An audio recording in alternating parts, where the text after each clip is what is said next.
वो विलेज पुराना था, बहुत पुराना, जैसे टाइम की परतों में खो गया हो। रोड्स भी आसानी से वहां तक नहीं पहुंचती थीं। वहां के लोग धीमी आवाज में बात करते थे। उन्हें कुछ बातें पता थीं, पुरानी बातें। हवा भी वहां हैवी लगती थी। एक साइलेंट देखती हुई प्रेजेंस, हमेशा।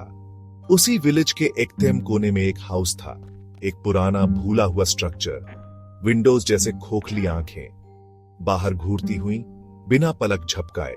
वो सालों से एम्प्टी पड़ा था। डिकेड्स शायद थे। लोकल्स उसे ध्योर रहते थे।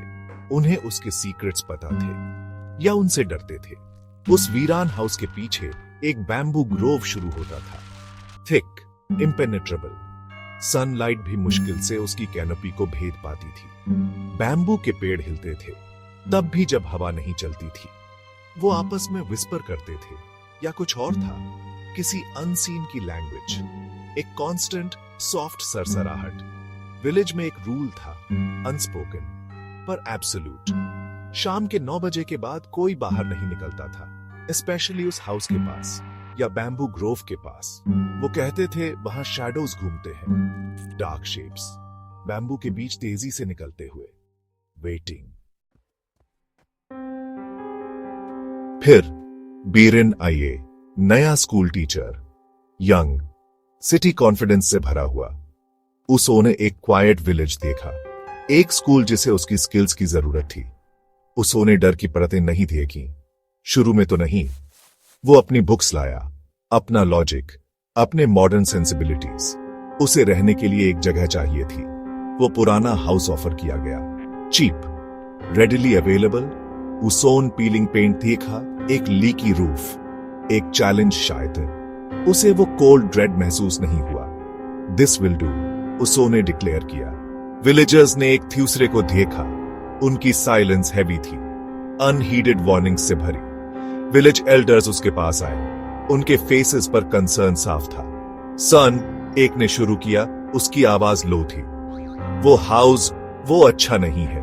उन्होंने बैम्बू ग्रोव के बारे में बताया, 9 बजे के बाद के डार्कनेस के बारे में, स्ट्रेंज फ्लीटिंग शैडोज के बारे में। दे डांस देयर, दूसरे ने विस्पर किया। And sometimes they laugh. Byron ने पोलाइटली सुना। एक फेंट स्माइल उसके लिप्स पर थी। सुपरस्टिशंस, यूसोन सोचा, एक रिमोट विलेज की फोल्कलोर। वो साइंस का आदमी था, टैंजिबल रियलिटीज का। Thank you for your concern, यूसोन कहा, but I am not afraid of shadows. वो समझा नहीं, वो जल्द ही समझ जाएगा। बायरन अपने नए होम में सेटल हो गया और अपने नए रूटीन में। नाइट्स रीडिंग के लिए थी। उसका लैंप एक वार्म ग्लो देता था। उसका कंप्यूटर धीरे धीरे हम कर रहा था। मॉडर्निटी की एक छोटी सी बीकन, एक ऐसे हाउस में जो पुराने डर में डूबा हुआ था। वो सिक्योर महसूस कर रहा था। बाहर की वर्ल्ड फेड हो गई, विलेज सो रहा था, और सो इट सीम्ड। एक पर्टिकुलर नाइट विलेज स्क्वायर की ओल्ड क्लॉक में शायद 1 बजा होगा। डीप साइलेंस ने सब कुछ घेर लिया था, एक साइलेंस जो प्रेस कर रही थी। बायरन ने एक पेज पलटा, अपनी स्टडीज में खोया हुआ। सिर्फ उसी की साउंड्स थी, पेपर की रस्टल, फैन की क्वाइट वर्ड। देन उस स्टिलनेस को चीरती हुई एक साउंड आई, बैम्बू ग्रोव से, clear, chilling, unmistakable, laughter, joyful नहीं, ह्यूमन नहीं, एक हाई पियर्सिंग कैकल। एक बार, फिर दोबारा, एंड अ थर्ड टाइम। हर पील पिछली से ज्यादा शार्पर थी। साइलेंस फिर से छा गई, सडन, एब्सोल्यूट, उस लाफ्टर से भी ज्यादा टेरिफाइंग। बायरन फ्रोजन बैठा रह गया, अपनी बुक भूल गया। उसका खून ठंडा पड़ गया, उसका हार्ट जोर जोर से धड़क रहा था। विंड? कोई animal? No, this was different. This felt like a summons. 3 दिन गुजर गए और परहैप्स 3 रातें। एक अनईजी टेंशन उस ओल्ड हाउस में भर गई थी। क्या बायरन सोया? क्या वो हर क्रीक पर चौंक जाता था? उस सोने किसी को उस लाफ्टर के बारे में नहीं बताया। परहैप्स उसे अपने ही सेंसेस पर डाउट था और उनके नोइंग लुक से डरता था। वो लाफ्टर तो वो सिर्फ उसी के लिए इको होती थी। देन बायरन गॉन था, सिंपली, अटरली, वैनिश्ड। उसका लैंप ऐप भी ऑन था। कंप्यूटर स्क्रीन हल्की सी ग्लो कर रही थी।